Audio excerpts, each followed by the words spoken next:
Shalom, shalom. Hope everyone's doing well. Welcome to this video. I'm going to keep this quite short. At least I'm going to try to. The mysteries here, as I said before, will not be expounded in their totality. But what I'm about to show you now is exceedingly profound. It's very definitive, which is great. What that means is it gives you a stone, right? It gives you a foundation. Where you go with that foundation, that's another thing. But some people, they, publish or post where they've gone with a foundation. But this video is more so to set a foundation, to show you something that is, just very, very cool, very, very powerful. This video is intended for people who are initiated into the mysteries. Hopefully you're Jewish if you're watching this, and hopefully I can show you. I'm not trying to convert you to Christianity. I'm not trying to get you into that ugly exterior. This is actually a very potentially anti-garment video. I don't want to say anti-Christian, right? Because that can be taken to mean whatever in someone's eyes. It's anti-garment, right? Which essentially means you have to be initiated to even know what I'm saying by anti-garment. Because everything you're seeing here is a garment. And Paul lets you know. Paul lets you know. A lot of Muslims got a lot of things to say about Paul. Yeah, good luck getting into heaven, lads. Because you don't see Paul. But Paul sees Yeshua, and he calls him a priest, a high priest of the order of Melchizedek. And why that is important is because Melchizedek is the king and priest to God Most High, who blessed Abraham even before he had the name Abraham. This is before any of the 12 tribes. This is prior to 12 sons of Ishmael. This is foundational. And Paul is literally calling Yeshua a high priest of this order. And essentially, he's saying his soul is so exalted. He's also, in other verses, it doesn't specifically go too deep about it. But, it mentions Aaron. So it's also then to compare and to put before, essentially, the high priest of Amalek who hate the Mashiach ben Dan. You guys think that you're like going to heaven because of the law of Levi, right? Because of that priesthood. Yet here you are committing the most atrocious sins in the name of hating the Mashiach ben Dan, who essentially is a priest of this order. He's totally and utterly comparable to being a priest of this order, which in essence totally overrides your mitzvot because of your persistence. And now, this isn't just then an attack. This isn't him just attacking all of Judah. It's more so a subtle putting forward there to be interpreted that the authority you're going against by making this your enemy is incomprehensible. And the only reason that you have incarnated into this camp is because of Aaron. Let's just put it very, very base. And you have to see what I'm saying to the highest level. Because Paul is letting you know that he's writing in clip-off. Which is how we understand Rabbi Mizrachi, who's going to burn in filth for eternity. 288 is why he's going to burn in filth for eternity. He doesn't even get 356 like some of the daughters of Ishmael. That's how bad it is to be a vine donkey. You are either most blessed or most accursed. That is the position that you have I don't want to say chosen, but if you're in Beit Yehuda and you want to make the Mashiach ben Dan your arch nemesis, you don't even get the 7 of Gehenna when you really are set, and that's your path. See, that's the blessing of Yeshua. That's the blessing of the Mashiach ben Dan, judgment. Meaning that when you repent, when you come with sincerity, how is that not going to be judged? He was killed in the most profane manner in the whole Torah. We understand why you reject him. Now here's the thing. Rejecting him, not choosing to not see him versus making him your enemy, totally different things. And it's why the Zohar opens up with the cross. What I'm actually saying in this, if you can interpret it, is that if you have incarnated into Beit Yehuda, right, and you are partaking in mitzvot, meaning that you are working for redemption, you are living by the law, right, and you are just existing. Sure, you've heard Yeshua, you don't know about Christianity, whatever, but you just choose to ignore it. You just choose to stay on your path instead of just mentally dwelling and hating towards something. Those are two totally separate things. And because you have incarnated for the captivity of the Shekinah, for that redemption, because you are involved in the actual holy rectification based around that law of Levi, what separates the law of Levi from the priesthood of Melchizedek? The answer is outside of the camp he will dwell. So if you're in the camp and you are partaking in mitzvot and you are not profaning Yeshua and you're just being a good human being, just please do not get conflated about what I'm saying. If you are of Beit Yehuda, the worst decision you can ever make is to go out and make Yeshua your enemy. And it's easy to do that because of that garment. It's easy to do that because of that exterior. It's easy to do that because of Paul's mastery. Because like I said, it's most blessed or most accursed if you're in Beit Yehuda. If you are partaking in that redeeming of the captivity of the Shekinah. Paul lets you know that this, as much as this is the truth, he lets you know that this is not the truth. That's how we understand Mizrachi when he says every other word or every other line in the New Testament, of course he's using hyperbole, is a contradiction or is something there. Because what we actually have, and this will only be perceived by high initiates, are the mysteries of and Onan, the two sterile sons of Yehuda, right? 3 of his sons bore children, and 2 of them didn't, of his 5 children. And that is what the New Testament is, essentially. This is unbelievably condensed. You will not see what I'm saying unless you're initiated. But that's exactly what the New Testament is in a gross simplification. It is the mystery of and Onan. So what he's doing is expounding the highest mysteries like a nakash, putting things in your face to turn you away from it, to sift you from it. Because he's a judge. He's there to test you.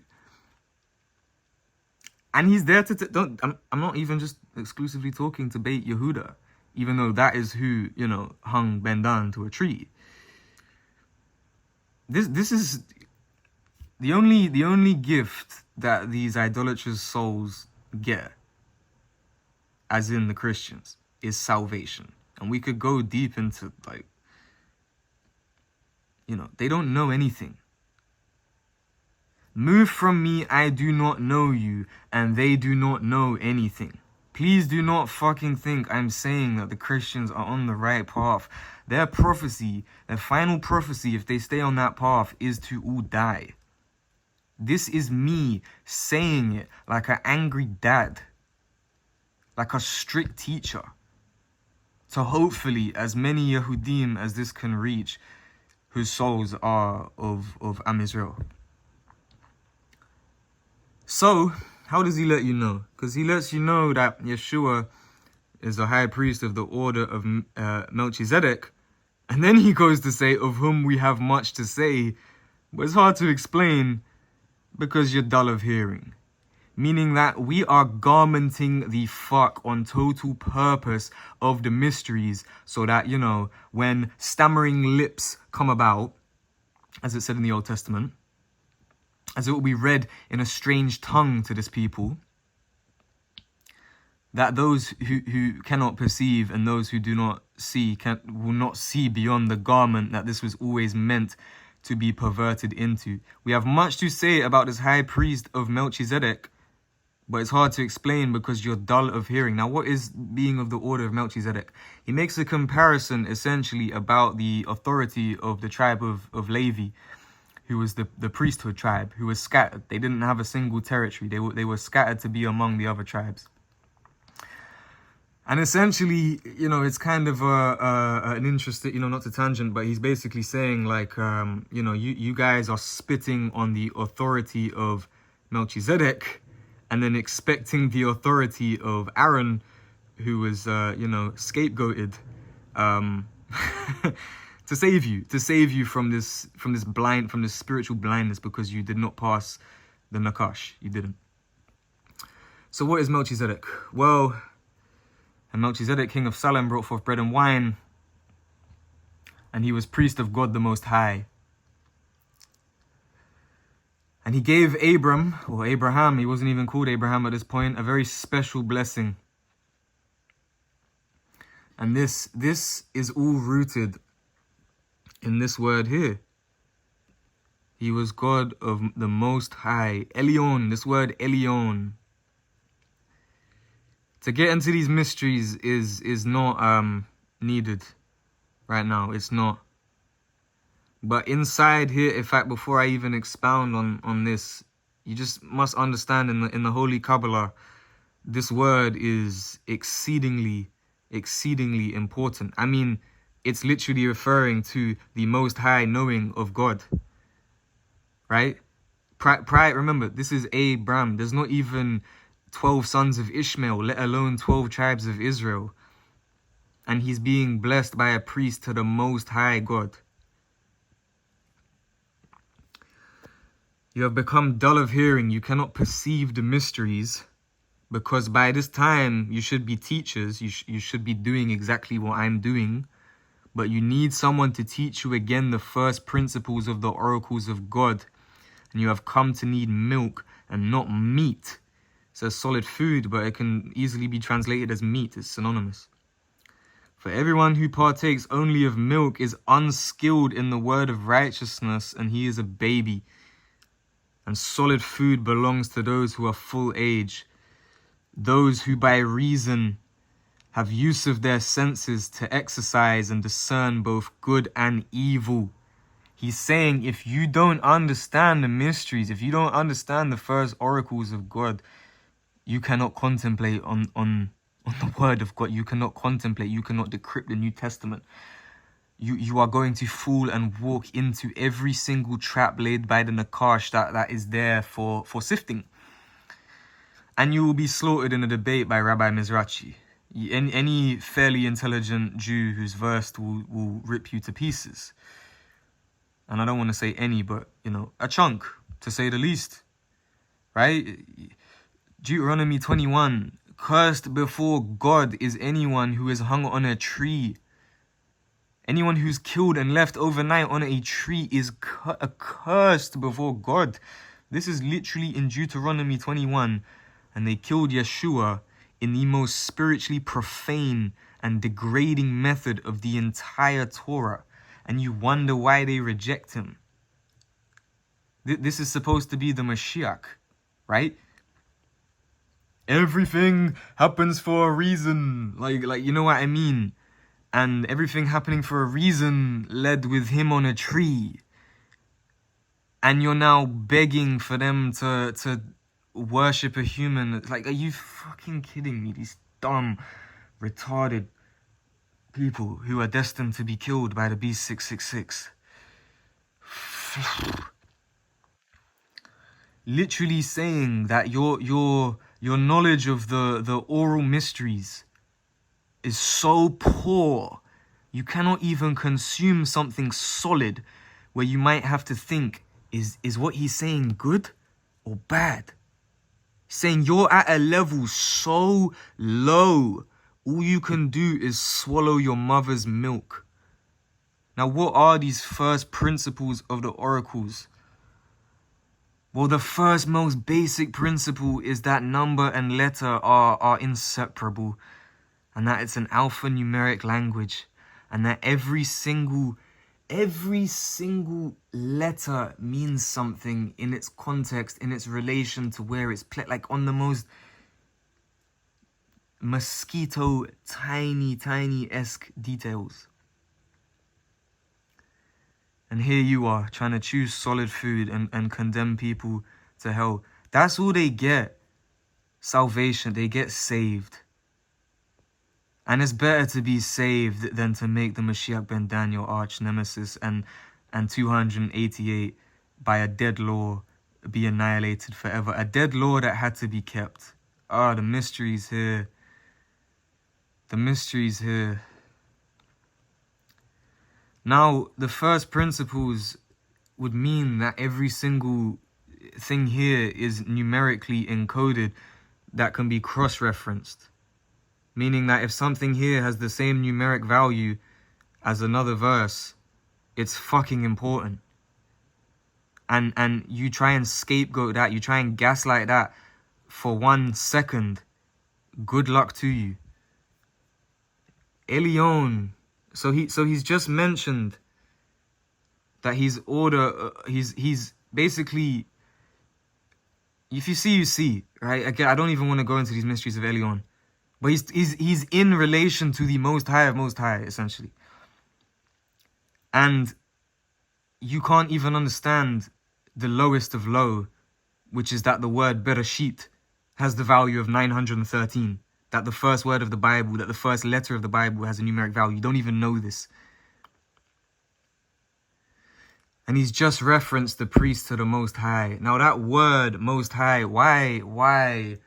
Again, if they were really trying to create this as the way, as in there isn't, as if to assume there isn't some deep, profound, serpentine, both truth and deception intention of why this has been put forward as a religion. Why has this religion been put forward in Greek? If they were really trying to get all of these Jews to come over, or all of this remnant of Israel, let's just say, to join this, why the flip would they put basically all of the manuscripts? Why are all of the manuscripts in Greek and not Hebrew?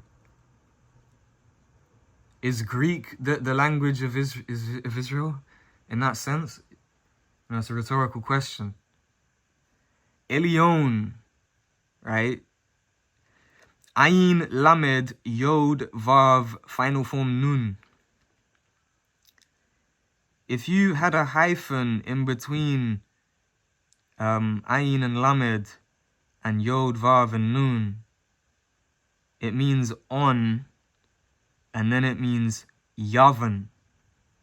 Javan. Now, Javan in scripture, or Yavan in scripture, is obviously translated in Greece. Yavan is more complicated than just being the Greeks. Why? Because Yavan had children who then also became other very, very early Mediterranean-esque, earliest Europeans. It gets very complicated to get into this anthropology. So it doesn't just refer to essentially Greece as the geography when we're talking of Yavan. But why would they do this? Why would they put this testament, this New Testament, in a Gentile language, specifically of Yavan? Because the Most High means you're on Yavan. You are on Yavan. It's right in your face. That the Most High mysteries were to be accessed through on Yav. And this, the only way to truly understand this without having to try to get into some deep Plato-esque, I'm not going down that road at all. The only way to understand why this would all be on Yavan is because of genealogy and the lost 10 tribes. When it comes to the sons of Japheth, the lost 10 tribes were to be found not particularly in the Greeks too much, though a percentage are, but the descendants of Yavan, the descendants of Gomer. These are the two places. For the absolute, of course there's others, but the vast majority remnant, this is known. Because Togarma is a son of Gomer, and, you know, Togarma's troops to the north, that's only talking about one place geographically. And of course, they call this Asar. So really, you know, they don't have the answers to these questions. Again, talking about the relation of Japheth and Asar and genealogy and culture, you know, vast majority of Jews have no idea where to begin, and you can just catch them in contradiction. But essentially, the culture of Asar, the fact that the West, and for example England, where I am right now, is considered Asar, even though we're not descendants of Asar genealogically, is that the lost 10 tribes were lost into specific peoples, one of them being the descendants of Togarma and the descendants of Gomer, essentially. And this is also evidenced by the fact that they're called Ashkenazi Jews. And Ashkenaz is, of course, Ashkenazi, and he's a son of Gomer. So even in them, in Yehuda, of even where they're mixed, Shem and Japheth, that Shem will dwell in the, Japheth will dwell in the tents of Shem. These are all the mysteries of why it's written Elion, why it's written on Yavin. And he's putting it right there. He's referencing the Most High, and then talking about how you don't even know the basic principles of this Gentile tongue, let alone the fucking Hebrew. And you want to talk about, oh, the New Testament doesn't mean, the Old Testament doesn't mean anything anymore. Are you kidding me? Not one word of the law will be changed. Yeshua's own words. Like, it's right in front of you. Now, why would I be making all of these points? We've spent 20 minutes to get here. And it comes to this. It comes to this Nakash, this trap, this mystical, the highest mysteries that will essentially make your portion only salvation, and basically totally spitting on it means you have no portion. I hear a prophet without honor saying, a prophet is not without honor except in his own town, among his relatives, and in his own home. He could not do any miracles there except lay his hands on a few sick people and heal them. He was amazed at a lack of faith. Again, the mysteries that are right in front of your face. It's like you have certain Christians trying to push certain narratives. And this is not blasphemy at all to Yeshua. Again, the things I say about Yeshua are alienating against the most mystical people, the most mystically preserved people. Alienating against them people who know he was Mashiach. Yeah, I'm talking the truth. I am not degrading Yeshua by simply stating that it's literally saying that Yeshua's own mystical power was decreased or temporarily decreased because of the lack of faith of others. Like, you know, when Rabbi Mizrachi is saying he couldn't even save himself, he's crying for, like, all of these things. Like, I'm not even trying to go down that route. I'm trying to dismantle this clipper, this clipoff that dwells in the just obscene objectivity of Asa. And what we're getting to is essentially about to be concluded,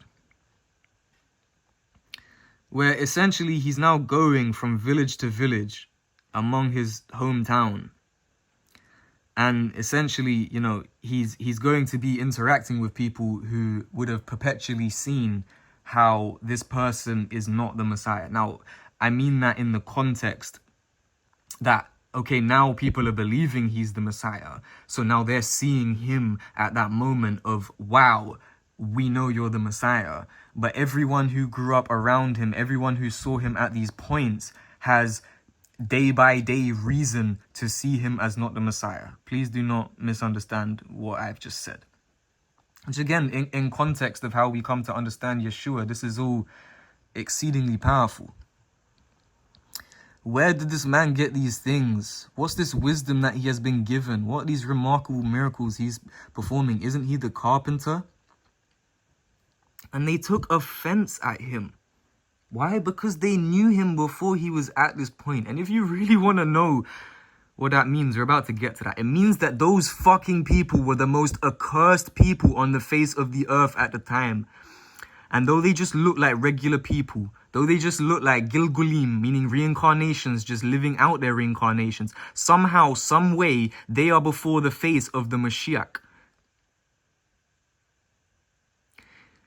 Though those karmas cannot be seen, or whatever, though those debts cannot be seen oozing out of their ruach or their nashama or their nefesh, though it cannot be perceived, somehow, some way, they have ended up in front of this person's face, condemning him, thinking negative things about all types of, meaning that those people totally and utterly deserve it in every single fucking way possible. Very bold claim to make in a certain sense, very particular claim to make. But this is, if you are going to believe that Yeshua was Hamashiach, then you are going to believe that there were certain souls who incarnated for the specific purpose of denying him when he was before their fucking face. Meaning that whatever they did in their past fucking lives, they deserve that fucking shit. Right? They somehow were at the borderline threshold of allowing to have a Gilgul, allowing to reincarnate and not being annihilated. But then to incarnate in that position and to basically be permitted to commit such a crime totally worthy of annihilation. It's a bit of a juxtaposition. At the same time, it's totally not. And so what we're getting to is the trap that Yeshua was mad as fuck. And that's obviously a bit of a but when you see this value and what it points at and what he's actually saying here. So he's gone round to all these people who have been around him. So he would have had this understanding. He knows he's Mashiach, and he knows that there are all these people around him who saw him essentially develop and grow up. Again, age 12 to 30, not recorded about Yeshua's life at all. No documentation at all in the Gospels. Age 12 to 30. And these people have seen whatever fragments of age 12 to 30. And so he knows that them witnessing that, them being the ones to be there, means that they are most accursed. Because now, yes, they are condemning him. And he went around from village to village with the 12, gave them authority to basically cast out impure spirits and to heal people. He gave them instructions: take nothing for the journey except a staff, no bread, no bag, no money, and wear only sandals. And do not wear an extra shirt. And whenever you enter a house, stay there until you leave that town. That's so mystical. And if any place does not welcome you or listen to you, leave that place and shake the dust off your feet as a testimony against them. Oh my gosh, what he said. Guys, you want to know how the Mashiach ben Dan is a Nakash, which means a serpent. And of course, we understand ideas of the serpent and Samael. Yeshua has literally instructed his disciples to it's not just, oh, shake off the dust off your sandals, be like, fuck you. He's literally said, use this authority that I am to condemn them to eternal annihilation. He said, this is my hometown. If they are here around my hometown, having seen me, having been around me, and I am this individual, and they don't want to accept the truth, the condemnation you must afflict onto them. You will only perceive, if you are initiate, where it says, shake the dust off your feet. Shake the dust off your fucking feet. Now, the value of all of this, right?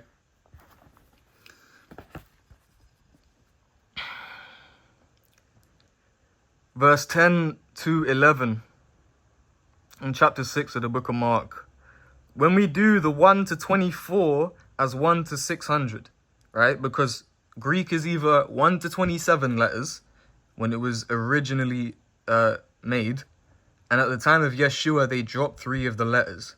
Again, this goes into the Elyon of the New Testament. That this is encrypted beyond belief, because now you have 2 methods, 2 major methods, 2 standard methods. Just like, for example, Bereshit is worth 913. Now you have 2 ways to do that, either 27 or 24. An Onan, right? The clipper. And the value is 1,257. Now that's obviously a big number. Like, you know, usually people are drawing comparison between 3-digit numbers.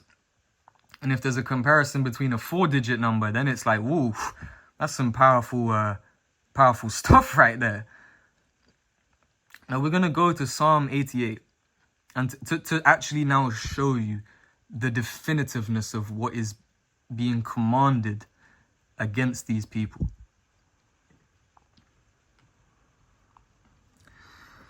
Psalm 88, verse 5 to verse 7.